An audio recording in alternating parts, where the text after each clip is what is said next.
अभ्यास की online classes में आपका स्वागत है।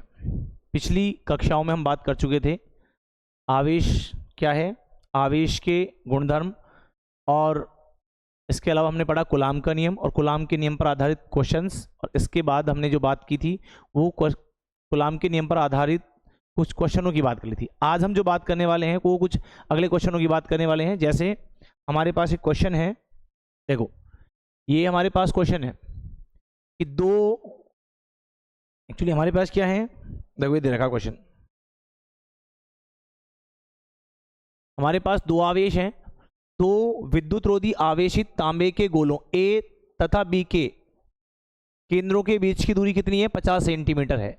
यदि दोनों गोलों पर पृथक पृथक आवेश 6.5 गुणा 10 की पावर -7 कूलाम है तो इनमें पारस्परिक स्थिर वैद्युत प्रतिकर्षण बल कितना होगा, और गोलों के बीच की दूरी गोलों ए तथा बी की त्रिज्याओं की तुलना में क्या है, नगण्य। और दूसरा क्या कराए, यदि प्रत्येक गोले पर आवेश की मात्रा को 2 गुना कर दें और उनके बीच की दूरी क्या कर दें, आधा, तो बताइए प्रत्येक गोले पर कितना बल रह जाएगा। तो देखिए यहां पे हमको पहले वाले क्वेश्चन में दोनों पर आवेश दे रखा है, देखो ए गोला और बी गोले दोनों पे सेम आवेश है और उनके बीच की दूरी, तो देखो क्या दे रखा है अपन को, गिवन हमारे पास क्या है, देखो गिवन है हमारे पास Q1 बराबर, दो गोले हैं, एक गोले का नाम है A और एक गोले का नाम हमारे पास क्या है B। इस पर जो आवेश है वो कितना QA, दूसरे वाले पर गोले पर आवेश कितना QB। तो हमको दे रखा है QA बराबर QB बराबर अपन ने मान लिया Q, दोनों पे सेम आवेश है कितना, 6.5 गुणा 10 की पावर -7 कूलम ये रखा है। और आगे कह रहा है कि दोनों गोलों के बीच की जो दूरी है वो R बराबर, यानी ये वाली दूरी कितनी दे रखी है अपन को, ये R बराबर दे रखी है कितनी, 50 सेंटीमीटर। तो R बराबर कितनी हो गई, 50 सेंटीमीटर। इसको किस में कन्वर्ट करेंगे, मीटर में कन्वर्ट करेंगे। तो मीटर में जब लिखेंगे तो उसको हम लिखेंगे 50/100। It means R is equal to कितना आएगा, 1/2 मीटर। क्वेश्चन में क्या रखा है कि दोनों गोलों के बीच की दूरी की तुलना में गोलों की त्रिज्याएं नगण्य। इसका मतलब यह है कि जो दोनों गोले हैं उनकी त्रिज्याएं नगण्य हैं, तो जो दोनों गोले हैं वो बिंदुवत है, और बिंदुवत है इसीलिए इन आवेशों पर क्या लागू होगा, कूलाम का नियम। अगर ये आवेश बिंदुवत नहीं होते तो कूलाम का नियम लागू नहीं होता। तो हमको दोनों के बीच बल चाहिए, तो बल के लिए क्या करेंगे, कूलाम के नियम से, देखो कूलाम के नियम से, तो कूलाम का नियम हमारे पास क्या है, तो देखो कूलाम का नियम है F is equal to K QA QB बटे में कितना, R²। तो दोनों की जो वैल्यू बराबर है तो ये आएगा K QA Q बटे में R²। तो उसको अपन लिख सकते हैं F बराबर कितना, K Q² बटे में R। अब यदि हम इसका मान रखें तो देखो मान आएगा F is equal to, K का मान है 9 गुणा 10 की घात 9 इंटू Q1 का मान 6.5 गुणा 10 की पावर -7 इंटू 6.5 गुणा 10 की घात -7 बटे में दूरी, R का मान कितना है, 1/2 का क्या आ जाएगा, स्क्वायर। आगे हल करें इसको, जब आगे हम इसको हल करने वाले हैं तो देखिए 9 गुणा 10 की घात 9 इंटू 6.5 और 6.5 को जब हम मल्टीप्लाई करते हैं तो हमारे पास इसका आंसर आता है 42 पॉइंट कितना आएगा, 25, और गुणा 10 की घात -7 और 10 की घात कितनी, -7। देखो अगर हम इसकी बात करें तो ये हमारे पास है 10 की घात -7, 10 की घात -7 और 10 की घात -7 माइनस का कितना, 14, और नीचे आ रहा है 1/2। तो 1/2 का मतलब आएगा 1 कितना, 4। तो आगे हल करें तो देखो F इज इक्वल टू ये हो जाएगा 9 गुणा 4 इंटू 42.25 गुणा 10 की पावर -14 में से जब 10 की पावर 9 जाएगी तो हमारे पास बचेगा 10 की पावर -5 न्यूटन। इसको हल करते हैं थोड़ा सा, तो F इज इक्वल टू, देखो 9 तो अलग है, इसको गुणा करेंगे 4 पंजो 20, हासिल बचेंगे 2, 4 दूनी 8 और 2 10, 1 4 दूनी 8 और 1 9 और 4 चौको 16, ये आएगा 16, 2 के बाद 10 मलो गुणा 10 की घात कितनी बचेगी, -5 न्यूटन। 9 से और मल्टीप्लाई करें, 9 9 81, 1 हासिल 8, 9 6 की 54, 54 और 8 कितने होते हैं हमारे पास, 62 हासिल 6, 9 एकम 9 और 5 15, गुणा 10 की घात -5 न्यूटन। तो यानी कि इस पे इन दोनों गोलों पर जो बल आएगा वो आएगा कितना, 15 21 गुणा 10 की पावर -5, इसको कह सकते हैं 1521 गुणा 10 की पावर -5। अब यदि इस सवाल को हम वैज्ञानिक पद्धति में कन्वर्ट करें तो हम इसको लिख सकते हैं F is equal to 1.529 sorry 1.521 into 10 की पावर -2 न्यूटन। तो इस क्वेश्चन में हमने किया कि जब हमारे पास दो गोले दे रखे हैं ए और बी और उन पर आवेश दोनों पे समान है, कितना है, तो हमारे पास दोनों गोलों पर आवेश दे रखा है 6.5 गुणा 10 की पावर -7 कूलम, ये क्वेश्चन है। और उनके बीच दूरी कितनी है, 50 सेंटीमीटर। जब इसको हल करते हैं तो इनके मध्य जो स्थिर वैद्युत प्रतिकर्षण बल लगता है उस बल का मान कितना आया है, वो बल है 1.521 गुणा 10 की पावर -2 न्यूटन। अब इस क्वेश्चन का अगर हम सेकंड पार्ट देखें तो देखिए सेकंड पार्ट क्या कह रहा है, सेकंड पार्ट ये कह रहा है यदि प्रत्येक गोले पर आवेश की मात्रा को 2 गुना, यानी कि दोनों पर आवेश को क्या कर दें, डबल, और उनके बीच की दूरी को यदि आधा कर दिया जाए तो बताइए कि प्रत्येक गोले पर कितना बल रह जाएगा। तो हमें क्या करना है, सुनिए, अगला जब हम क्वेश्चन करेंगे तो हम वहां पे ये लिखने वाले, देखो कि सेकंड पार्ट में दोनों गोलों पर डबल आवेश कर दिया तो पहले को लिखेंगे क्यू ए डैश बराबर पहले की तुलना में 2 गुना, तो ये कर दिया क्यू ए डैश बराबर आएगा 2QA, और क्यू बी डैश बराबर कितना आएगा 2QB, ठीक है। और यहां से अगर हम इनको मान लिखें तो देखिए क्यू ए और क्यू बी दोनों बराबर थे, इसलिए इसका मान हो जाएगा 2Q और इसका मान भी कितना हो जाएगा 2Q। क्यों, क्योंकि दोनों पर आवेश क्यू ए और क्यू पे आवेश की मात्रा समान थी इसलिए। और हम कह रहे हैं दूरी आर डैश बराबर आर बाई कितना 2, दूरी को कर दिया आधा। तो अब प्रत्येक गोले पर बल, तो प्रत्येक गोले पर बल आएगा F dash is equal to K Q A dash Q B dash upon कितना आएगा आर स्क्वायर। तो F dash is equal to K, ये आएगा 2Q, ये भी कितना आएगा 2Q बटे में R/2 का क्या हो जाएगा स्क्वायर। जब इस क्वेश्चन को अपन आगे और हल करते हैं तो F इज इक्वल टू, देखो 2Q और 2Q ये हो जाएगा 4, KQ बटे में R/2 का जब स्क्वायर करेंगे तो ये आएगा R स्क्वायर बटे में 4। तो F dash is equal to कितना हो जाएगा, 4 ऊपर जाएगा तो 4 चौको 16 K, भाई देखो 2 दूनी 4, Q और Q कितना हो जाएगा Q स्क्वायर और K, और ये 4 जाएगा ऊपर तो 4 चौको 16 K Q स्क्वायर बटे कितना आएगा R स्क्वायर। तो F डैश बराबर तो 16, और देखो ये K Q1 Q2 upon R square की जो वैल्यू है वो हमारे पास, देखो पिछले वाले सवाल में पीछे देखो इसका मान देखना, ये क्या आया है F बराबर K Q square upon R, तो K Q square upon R का मान हम क्या रख देंगे इस सवाल में F, तो यहां पे अपन क्या रख देते हैं F। तो कुल मिलाकर हम ये कह सकते हैं यदि हमारे पास दो आवेश ऑलरेडी दिए गए हैं, उन दोनों पर हम आवेश की मात्रा को डबल कर दें और बीच की दूरी को आधा कर दें तो पहले की तुलना में जो बल का मान है वो 16 गुना बढ़ जाता है। क्या बढ़ जाता है, 16 गुना। इस क्वेश्चन को हो सकता है ऐसे पूछ ले कि हमारे पास दो आवेश हैं, उनके मध्य लगने वाला बल है F, यदि उन दोनों आवेशों के बीच की दूरी को 2 गुना, सॉरी यदि उन दोनों गोलों पर आवेश की मात्रा को डबल और दूरी को आधा कर दे तो बताइए अब वाला बल पहले वाले बल की तुलना में कितना गुना हो जाएगा। तो आप देख लें, तो अब वाला जो बल हो पहले वाले बल की तुलना में कितना हो जाएगा, 16 गुना हो जाएगा। हमको एग्जैक्ट मान चाहिए तो F dash is equal to 16 और F का मान था 1.521 गुणा 10 की घात -2 न्यूटन। इसको आगे हम सॉल्व कर लेंगे, तो सॉल्व करके लिखेंगे कितना, 16 एकम 16 हासिल 16 एकम 16 6, ठीक है, 16 दूनी 32 और 1 33, 16 पंजे 80 और 3 83, 16 एकम 16 और 8 कितने पास होते हैं भाई हमारे पास, 16 और 8 हो गए हमारे पास 24, 3 के बाद 1.123 1 2 3 गुणा 10 की पात -2 न्यूटन। तो ये हमारे पास इसका क्वेश्चन है, ये हमारे पास इसका पहला क्वेश्चन था। ये कूलाम के नियम पे था। 2 क्वेश्चन हमने पिछली वीडियो आप देख लेना उसमें कर रखे हैं, और तीसरा ये। इसके बाद हम नेक्स्ट एक क्वेश्चन और है हमारे पास, वो क्वेश्चन आप देखें। क्वेश्चन ये है हमारे पास कि जांच कीजिए, जांच द्वारा सुनिश्चित कीजिए कि के ई स्क्वायर बटे में जी एम ई एम पी विमाहीन राशि है और भौतिक नियतांकों को सारणी में देखकर इसका अनुपात का मान ज्ञात करें और यह अनुपात क्या बताता है।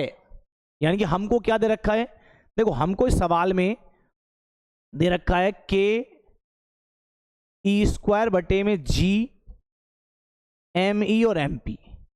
एक तो कहा है कि ये विमाहीन राशि है, ये बतानी है कि ये इसकी विमा नहीं है। दूसरा बताना है कि इस अनुपात का मान कितना होता है, और तीसरा कि ये अनुपात किस राशि को प्रदर्शित करता है। तो सबसे पहले अपन को इसकी विमा बतानी है। तो विमा बताने के लिए हम क्या करते हैं, सुनिए, ये पद अपन को दे रखा है, तो इस पद को हम क्या करते हैं, इसको मैं लिख दिया के ई स्क्वायर बटे में जी एम ई एम पी। ऊपर नीचे मैंने इसको दूरी आर स्क्वायर से गुणा भाग कर दिया। क्यों? क्योंकि किसी भी संख्या को समान संख्या से गुणा भाग करने पर संख्या के मान पे कोई फर्क नहीं पड़ता। आर स्क्वायर से मैंने क्यों गुणा किया वो देखें जरा। जब हम इसको तरीके से लिखेंगे तो इसको तो मैं लिख सकता हूं कितना, के ई स्क्वायर बटे में आर स्क्वायर, इसको तो ऐसे लिख दिया, और बटे में इसको लिखेंगे जी एम ई एम पी, और ये चला जाएगा आर स्क्वायर। देखो वही मतलब है, इसको ऐसा भी लिखा जा सकता है। अब ऊपर अगर हम ढंग से देखें तो देखो हमने पढ़ा है कूलाम बल, तो हमारे पास होता है F इजिकल टू के Q1 Q2 upon r square. तो यदि हमारे पास 2 इलेक्ट्रॉन है, ए इस यहाँ इलेक्ट्रॉन है, यहाँ पे आवेश कितना है ए, यहाँ पे आवेश है ई, और यहाँ पे भी आवेश कितना है ई, और यदि एक दूसरे से आर दूरी पर रखे हैं तो विद्युत बल आएगा F बराबर के Q1 की जगह ई, Q2 की जगह ई, तो हो जाएगा ई स्क्वायर बटे में आर स्क्वायर। इट मीन्स ये जो ऊपर वाला फॉर्मूला है ये तो हमारे पास हो गया विद्युत बल एफ ई, और अगर हमारे पास यहाँ पे ये एम ई तो है इलेक्ट्रॉन का द्रव्यमान, और एम पी क्या है, प्रोटॉन का द्रव्यमान। तो अगर हमारे पास 2 कण है, एक कण है इलेक्ट्रॉन और दूसरा हमारे पास कण क्या है, प्रोटॉन। यदि ये दोनों कण एक दूसरे से आर दूरी पर रखे हैं तो देखो आवेशित कणों के मध्य जो बल लगता है वो तो कौन सा बल होता है, कौन सा बल होता है हमारे पास, कूलाम बल या विद्युत बल। लेकिन 2 कणों का यदि द्रव्यमान हमें पता है तो उनके मध्य जो बल लगेगा वो लगता है गुरुत्वाकर्षण। और गुरुत्वाकर्षण बल क्या कहता है, वो कहता है F इजिकल टू जी, पहले कण का द्रव्यमान एम ई, दूसरे कण का द्रव्यमान एम पी बटे में कितना आएगा, आर स्क्वायर। तो अगर आप इस अनुपात को देखें, इस वाले को देखो, तो ये जो हमारे पास जी एम ई M p upon r square, ये किसका मान है, एफ जी का। तो कुल मिलाकर ये जो अपन ने लिखा है तो इसकी वैल्यू इसके बराबर हो गई। यानी कि ये कुल मिलाकर 2 बातें हमको समझ आ गई। ये विद्युत बल है, ये कौन सा बल है बेटा, विद्युत बल। कौन सा बल है ये, विद्युत बल। और ये हमारे पास कौन सा बल है, गुरुत्वाकर्षण बल। तो हमें ये बताना है कि यह एक विमाहीन राशि है, तो हमको कुछ नहीं करना। देखो ऊपर भी बल है विद्युत बल, तो विद्युत बल की अगर हम विमा लिखें तो देखो बल की विमा होती है m1 L1 T-2, और नीचे भी बल है तो कितनी आएगी, m1 L1 T-2, अर्थात फाइनली कितनी आ जाएगी, m0 L0 T0। या फिर हम ऐसा कह सकते हैं कि दोनों ही बल हैं तो बलों की विमाएं सेम है, इसलिए कट के क्या आ जाएगी, m0 L0 T0। इस प्रकार सिद्ध होता है कि ये जो राशि है कैसी है बेटा, विमाहीन। कैसी राशि है, विमाहीन। एक ये पूछ रहा है कि ये राशि क्या रखा है, देखो इसमें ये कह रहा है यह अनुपात क्या बताता है। तो हम क्या लिखेंगे कि यह अनुपात हमें इस बात को बताएगा कि ये जो दिया गया है के ई स्क्वायर बटे में जी एम ई एम पी, ये हमारे पास विद्युत बल और गुरुत्वाकर्षण बल का हमारे पास एक्चुअली क्या है, अनुपात। अब इसके मान की अगर हम बात करें तो हमको इसका मान निकालना, तो मान कैसे निकालेंगे, देखो जब हमको इसका मान निकालना है तो मान निकालने के लिए देखो हम यहाँ पे मान रखते हैं के ई स्क्वायर बटे में आएगा जी एम ई और एम पी। जब इन मान को अपन हल करते हैं, के का मान 9 गुणा 10 की घात 9, ई का मान 1.6 गुणा 10 की घात -19 कूलाम का स्क्वायर, और बटे में जी का मान 6.67 गुणा 10 की घात -11 इलेक्ट्रॉन का द्रव्यमान 9.1 गुणा 10 की घात -31 इंटू में प्रोटॉन का 1.67 गुणा 10 की घात -27। जब इस पूरे प्रोग्राम को अगर जब हम हल कर लेंगे तो हल करने के बाद इसका जो अनुपात आता है मान, वो हमारे पास ऊपर बचेगा 10 की पावर 36/1। अर्थात इन दोनों पर जब सारे समानुपाती नियतांकों के मान रखते हैं तो हमें विद्युत बल और गुरुत्वीय बल का जो अनुपात प्राप्त होता है वो होता है 10 की पावर 36/1। या फिर हम ये कह सकते हैं कि विद्युत बल Fe और गुरुत्वीय बल Fg की जो वैल्यू है उनका अनुपात 10 की पावर 36/1। अर्थात जो विद्युत बल है वो गुरुत्वाकर्षण बल से 10 की पावर 36 गुणा अधिक क्या होता है, मजबूत होता है। ये सवाल का मतलब। इसमें देखो एक सवाल हमारे पास और है, वो देखें। दूसरा पहले देखते हैं, ये सवाल है, ये कह रहा है कि जब किसी कांच की छड़ को रेशम के टुकड़े से रगड़ते हैं, किसको, जब किसी कांच की छड़ को रेशम के टुकड़े से रगड़ते हैं तो दोनों पर आवेश आ जाता है। इसी प्रकार इस परिघटना में वस्तुओं के अन्य युग्मों का भी प्रेक्षण किया जाता है। तो स्पष्ट कीजिए कि यह प्रेक्षण आवेश संरक्षण नियम का किस प्रकार से समायोजन करता है। तो देखिए कैसे करेंगे। देखो भाई, इसका हमको समायोजन करना है तो जरा देखें। हमने क्या किया, कांच की छड़ को किससे रगड़ना है बेटा, रेशम के टुकड़े से। तो हमने एक घटना पढ़ी है पहले, घर्षण वैद्युत। क्या पढ़ी है, घर्षण वैद्युत। और घर्षण वैद्युत क्या कहता है कि जब एक वस्तु को दूसरी वस्तु से हम रगड़ते हैं, जब एक वस्तु को हमने मान लिया ये हमारे पास ये कोई वस्तु है एक ए, ये है कांच की छड़, कांच की छड़, और यहां पे ये कोई दूसरी वस्तु है बी, ये है रेशम। तो जब कांच की छड़ और रेशम की टुकड़ा दोनों अलग अलग हैं तो इन पर कुल आवेश कितना है, 0। तो घर्षण से पूर्व टोटल आवेश कितना है, 0। तो जब कांच को रेशम के टुकड़े से रगड़ा जाता है तो घर्षण वैद्युत की प्रक्रिया में हमने क्या कहा, जब दो वस्तुओं को आपस में रगड़ते हैं तो उन दोनों ही वस्तुओं में इलेक्ट्रॉनों का आदान प्रदान होता है। जो वस्तु इलेक्ट्रॉन दान करती है उस पर धनावेश, और जो वस्तु इलेक्ट्रॉन ग्रहण करती है उस पर क्या आता है, ऋणावेश। अर्थात जितना एक वस्तु पे धनावेश आएगा उतना ही दूसरी वस्तु पे क्या आएगा, ऋणावेश। तो जब इन दोनों वस्तुओं को हम रगड़ते हैं तो यहां पे ये कांच है ए, इस कांच की छड़ पर जो आएगा वो धनावेश आएगा। मान लिया कि अपन ने इस पे मान लो 2 कूलम धनावेश आया, तो ये हमारे पास जो रेशम है उस पर उतने ही अमाउंट का क्या आएगा, ऋणावेश सी। तो तुम देख लो, घर्षण से पहले ना कांच पर आवेश था ना रेशम पर, टोटल आवेश कितना था, 0। लेकिन जब हमने कांच की छड़ को रेशम के टुकड़े से रगड़ा तो कांच का टुकड़ा रेशम को इलेक्ट्रॉन दान कर देता है, जिससे हमने मान लिया कि उस पर कोई भी आवेश आया, वो आवेश आया है मान लो 2 कूलम। ठीक है, तो 2 कूलम यदि इस वस्तु पे आता, दूसरे पे कितना आएगा, -2 कूलम। तो घर्षण के बाद यदि हम इन दोनों को जोड़ें तो कुल आवेश आएगा +2 कूलम प्लस -2 कूलम, तो टोटल आवेश कितना आएगा, 0। तो इस प्रकार हमें कह सकते हैं कि घर्षण वैद्युत की कोई भी जो प्रक्रिया है, घर्षण वैद्युत की कोई भी जो प्रक्रिया है वो हमेशा आवेश संरक्षण नियम का क्या करती है, पालन करती है। तो इस प्रकार से इस सवाल का आंसर। अच्छा, एक क्वेश्चन अपन और देख लेते हैं। देखिए क्वेश्चन हमारे पास ये है, यदि आपसे कह दे कि 2 आवेशों के मध्य लगने वाला बल, यदि 2 आवेशों के मध्य लगने वाला बल मान लो दे दिया अपन को कोई 8 न्यूटन है, जब कहां पे रखें, वायु में। तो वायु में अपन ने मानने बल F0 बराबर 8 न्यूटन। हमारे पास 2 आवेश हैं, निर्वात में या वायु में, उनके मध्य लगने वाला बल कितना है, 8 न्यूटन।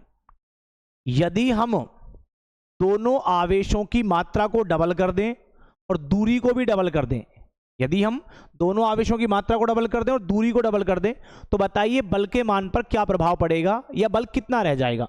तो देखो हमारे पास एक आवेश है Q1, एक आवेश है Q2 और बीच की दूरी कितनी है, r। तो हमको दे रखा है F0 = K Q1 Q2 upon कितना, r², और ये हमारे पास मान लिया कितना है, 8 न्यूटन। सवाल में क्या शर्त है, यदि आवेशों की